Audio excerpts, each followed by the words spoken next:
Angin segar bagi dunia Muslim. Arab Saudi, Iran berencana damai, sebut inginkan hubungan baik.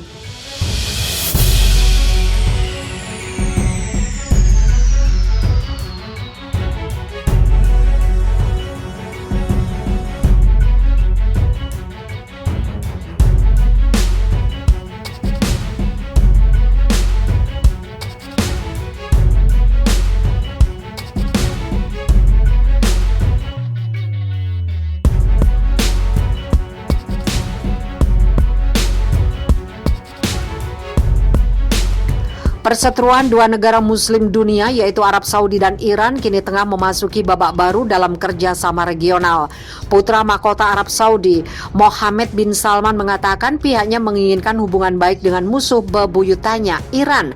Pernyataan itu menandai berakhirnya sikap keras Riyadh terhadap Teheran. Kami ingin Iran yang sejahtera dan memiliki kepentingan bersama satu sama lain. Tetapi masalah kami adalah tindakan negatif mereka seperti program nuklirnya atau dukungan untuk milisi terlarang di kawasan itu atau program rudal balistiknya, kata putra mahkota Mohammed bin Salman kepada Al Arabiya TV dikutip dari Anadolu Agency Sabtu 1 Mei 2021. Kami bekerja dengan mitra kami untuk mengatasi masalah ini dan kami berharap dapat mengatasinya dan memiliki hubungan yang baik dan positif dengan semua orang, ujarnya. Media Inggris The Financial Times baru-baru ini bahkan melaporkan delegasi Arab Saudi dan Iran telah bertemu di ibu kota Irak, Baghdad pada 9 April. Menurut laporan itu, pertemuan tersebut ditujukan untuk meredakan ketegangan antara rival regional. Serangan terhadap Arab Saudi oleh pemberontak Yaman juga menjadi bagian dari diskusi.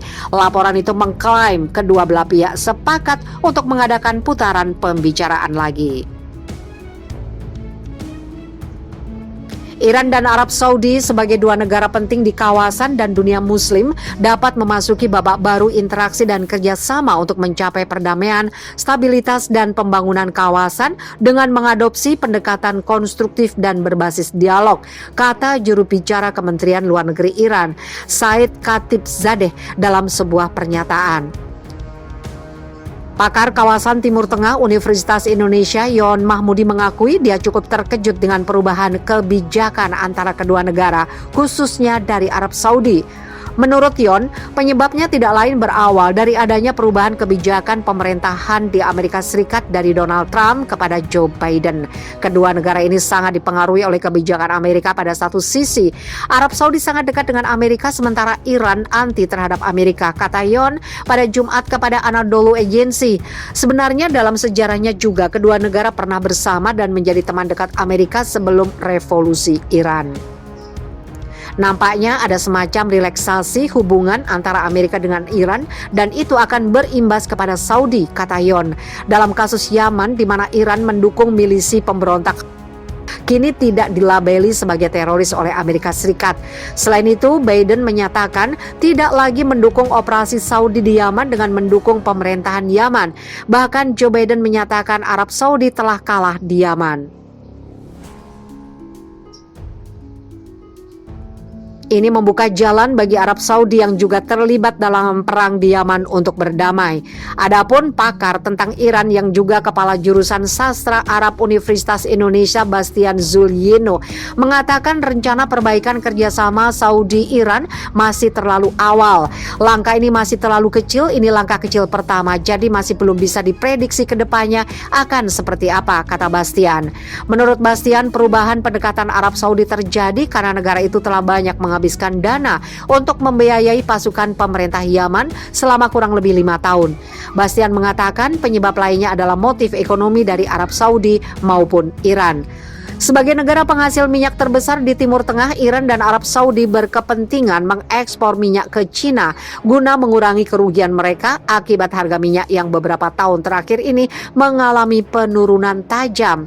Dengan melakukan perdamaian, kedua negara akan sama-sama diuntungkan oleh perdagangan minyak dengan Cina. Sementara Cina berkepentingan dengan dua negara penghasil minyak itu untuk membuka jalur sutra ke Eropa melalui Timur Tengah. Perubahan kebijakan kedua negara ini akan mempengaruhi tidak saja kawasan Timur Tengah, tetapi juga antar negara-negara berpenduduk Muslim di dunia, seperti Indonesia dan Pakistan yang berpenduduk Muslim terbanyak di dunia. Selama ini Iran dan Saudi saling berebut pengaruh di kawasan Timur Tengah, bahkan keduanya juga saling melempar tuduhan. Iran dipandang banyak terlibat di dalam berbagai konflik di kawasan seperti di Irak, Lebanon, dan Suriah. Sementara dalam persepsi Iran, Saudi dilihat terlalu mencampuri urusan negara-negara di kawasan Timur Tengah. Jelas Yon, kerjasama kedua negara ini akan mengurangi potensi konflik. Ini juga berdampak ke negara-negara lain, termasuk bagi Indonesia, kata Yon. Pengkhianatan tingkat tinggi, Arab Saudi hukum mati 3 tentara. Arab Saudi mengeksekusi mati 3 tentara pada Sabtu karena pengkhianatan dan mengancam kepentingan militer kerajaan. Tetapi pernyataan itu tidak memberikan rincian untuk siapa mereka berkhianat. Ketiganya telah dinyatakan bersalah atas kejahatan pengkhianatan tingkat tinggi yang bekerja sama dengan musuh, menurut pernyataan resmi yang disiarkan oleh Saudi Press Agency seperti dikutip Al Arabiya pada Senin 12 April 2021.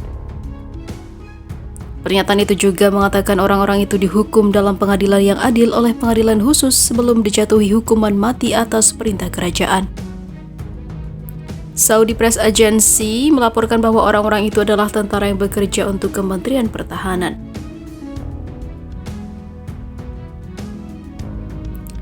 Penyelidikan mengungkapkan bahwa 3 pegawai kementerian melakukan pengkhianatan bekerja sama dengan musuh dengan cara melanggar kerajaan dan kepentingan militernya, kata kementerian itu.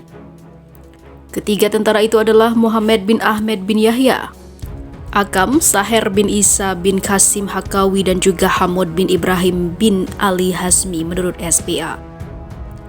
Kementerian mengatakan bahwa 3 tentara juga dianggap mengganggu keamanan dan stabilitas kerajaan Arab Saudi.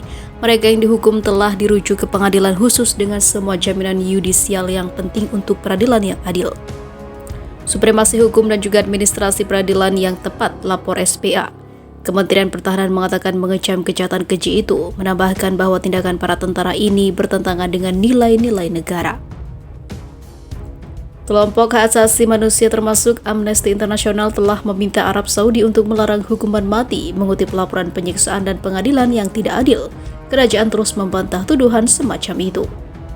Menurut data Amnesty, Arab Saudi melakukan eksekusi ketiga terbanyak di dunia pada 2019 setelah Tiongkok dan juga Iran. Menurut Anda, bagaimana pendapat tentang hukuman mati?